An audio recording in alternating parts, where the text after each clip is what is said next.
Esto es el 30 de septiembre del 14, unos días después de la desaparición de los jóvenes, 4 días después. Entonces, aquí se resuelve dar respuesta a estas organizaciones de derechos humanos que solicitan medidas cautelares para los jóvenes desaparecidos, y se habla inclusive de que hay jóvenes que están en hospitales de Guerrero. Bueno, se otorgan estas medidas cautelares.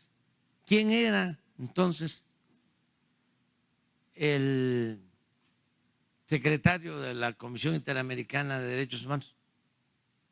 Ahorita van a ver si puedes pasar al final. Al final. Es que ese era el secretario ejecutivo, Álvarez y Casa.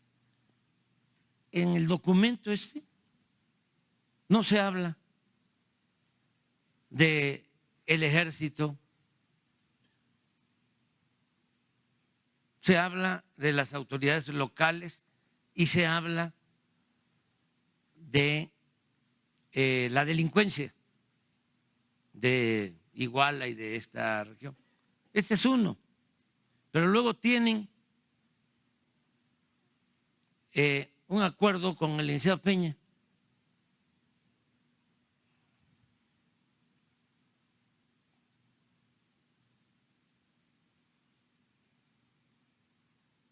Ya esto es el 29 de octubre.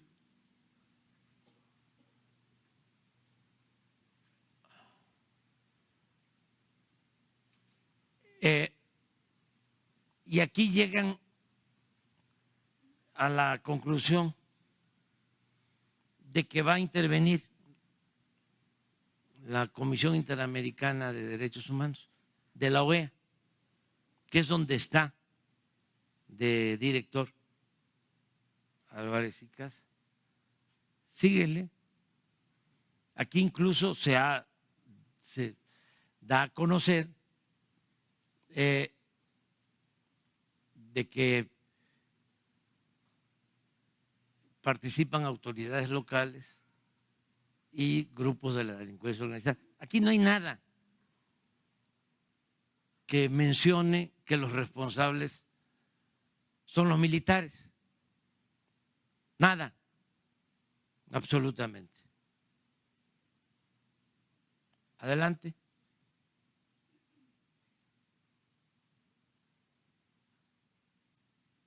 Adelante. Miren quién es por parte del Estado. El representante permanente de México ante la OEA.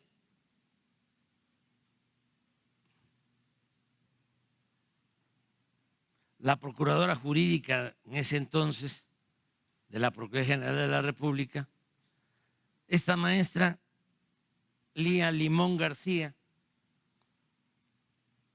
que es militante o simpatizante, autoridad del PAN, pero antes estaba en Gobernación, era la subsecretaria de Derechos Humanos de Gobernación.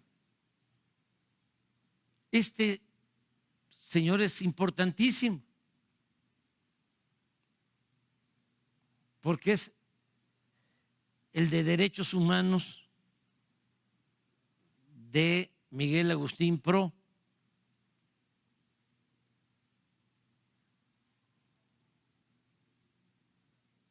Él contribuye posteriormente, y esto va a ir poco a poco saliendo, a que se elabore una sentencia, porque en los primeros momentos detienen a presuntos responsables por la desaparición de los jóvenes es cuando se habla de que los torturan a los que detienen. Entonces, luego, estos mismos que defienden a los papás de los jóvenes desaparecidos se inconforman y presentan una denuncia acusando al gobierno de entonces de que habían torturado a los que tenían en la cárcel. Y un juez resuelve dejarlos en libertad, porque le pide al Ministerio Público que en 10 días demuestre si no fueron torturados. 10 días. El Ministerio Público pide ampliación de plazo, no hay, y quedan libres 60, poco más. Luego tenemos pruebas que al salir algunos de ellos, no quiere decir que todos habían participado, pero al quedar libres, porque supuestamente fueron torturados, estos celebran la libertad. Hay un boletín de esta organización celebrando la libertad. Y luego, esos que quedan libres aceptan ser algunos testigos protegidos y dicen, sí participé. Y declaran de que habían participado y están libres por la decisión que tomó el Poder Judicial, que también no fue un juez, porque darle amparo, dejar en libertad a más de 60 involucrados en la desaparición de los jóvenes, tuvo que ser una decisión del presidente de la Corte. Eso no es de un magistrado o de un juez. Esto llegó a decidirse arriba. Bueno, ¿qué sucede? Se reúnen con el presidente Peña para formar una comisión. Hay un adendum a este documento porque no habían incluido a Álvarez y Casa. ¿No tienes el adendum? Sí. Y ya aparece, pero se ponen de acuerdo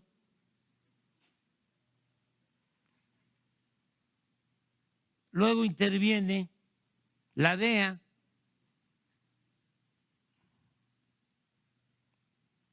y estamos desenmarañando porque hubo un pacto de silencio al principio, muy extraño, porque se acusa, y es cierto, de que inventaron lo de la llamada verdad histórica, de que habían quemado a los jóvenes en un basurero. Acusan al procurador, pero no se procede en contra del procurador y está tranquilo. Entonces, cuando nos entregan a nosotros un informe y se establece la responsabilidad del procurador, porque él mismo dice, yo soy responsable de esto, el procurador Murillo Karam, entonces se le detiene a él, a militares que nunca se había hecho, porque nos comprometimos a ir al fondo, saber lo que sucedió y castigar a los responsables y encontrar a los jóvenes. Ese es mi compromiso y estoy en eso, a pesar de todo este enredo, de todas estas componendas. Bueno, pero en vez de alegrarse de que ya el que había inventado lo de la verdad histórica está en la cárcel, militares en la cárcel, se enojan, se oponen los comisionados que trae esta organización de la OEA, el GEIS es el grupo de asesores, pero ese grupo de asesores los escoge la Comisión Interamericana de Derechos Humanos. ¿No encontraste el adendo?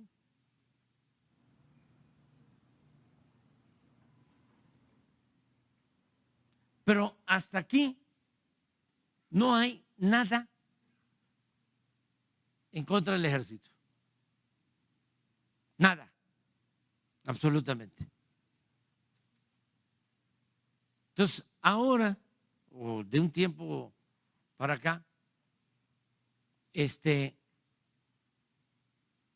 empiezan a manejar, fue el ejército, fue el Estado y fue el ejército.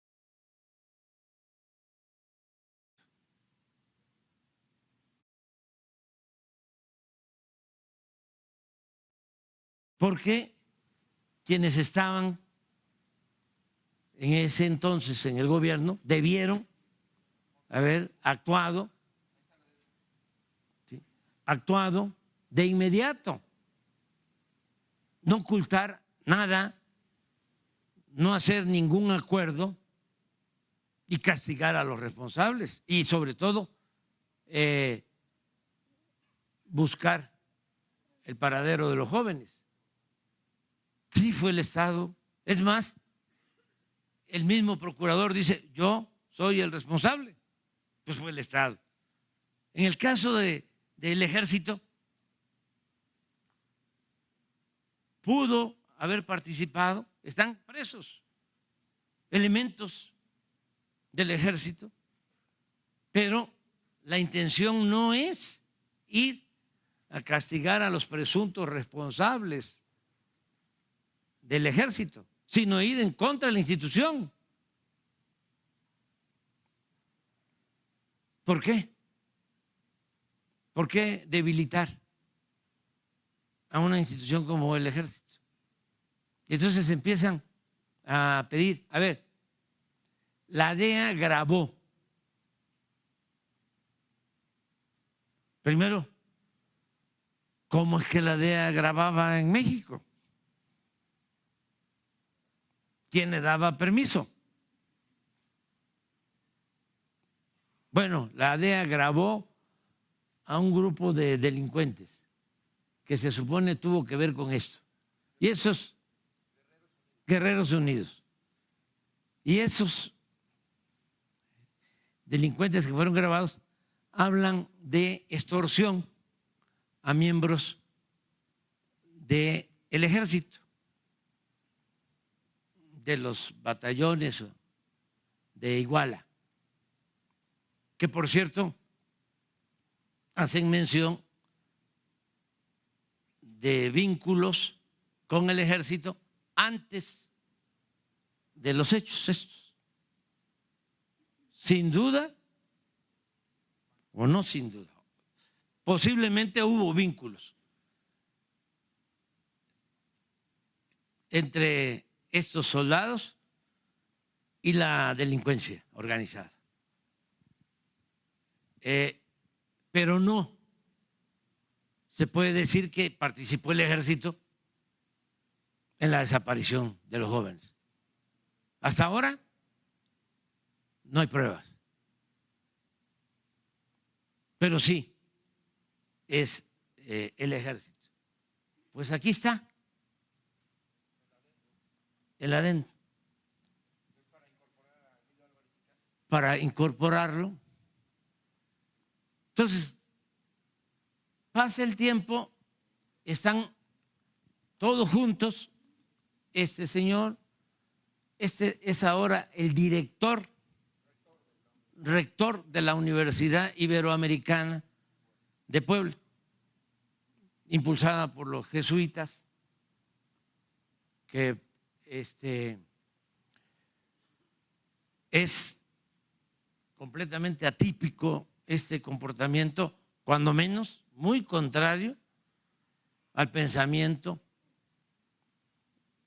y a la acción del Papa Francisco, que es también de la orden de los jesuitas, que es un auténtico cristiano, defensor de la justicia y de la verdad.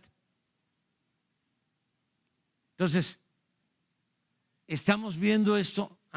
El abogado que está convocando, pues es parte de lo mismo. Este señor ya es senador, supuestamente independiente, pero es del PAN o del bloque conservador, para que no me vayan a sancionar por estar mencionando partidos. Pero esta es la historia. Entonces, nada más decirle a los dirigentes que no mezclen una cosa con otra, que ya con Castañeda, ¿no?,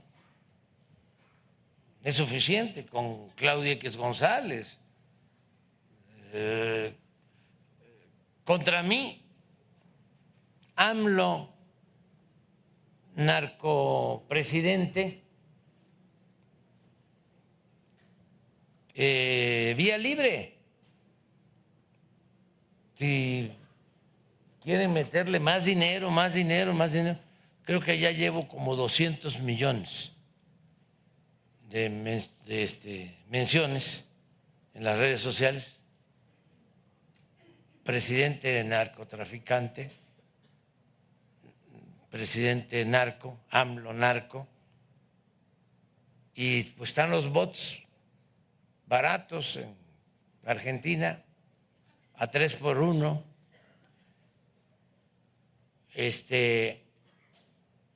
y en Holanda y en Colombia y en otras partes, y están haciendo negocio, ¿no?, millones de pesos. Yo ni debería de decirles para que pero pues es dinero de una u otra manera de México, ¿no? Y en una de esas es dinero del presupuesto, porque hay gobiernos estatales o partidos que están utilizando dinero para eso. Y ese dinero es del pueblo. Dinero del presupuesto es dinero del pueblo. No es dinero del gobierno, no es dinero de los partidos. Nosotros somos simplemente administradores de los dineros del pueblo. Y ¿por qué no pones la última?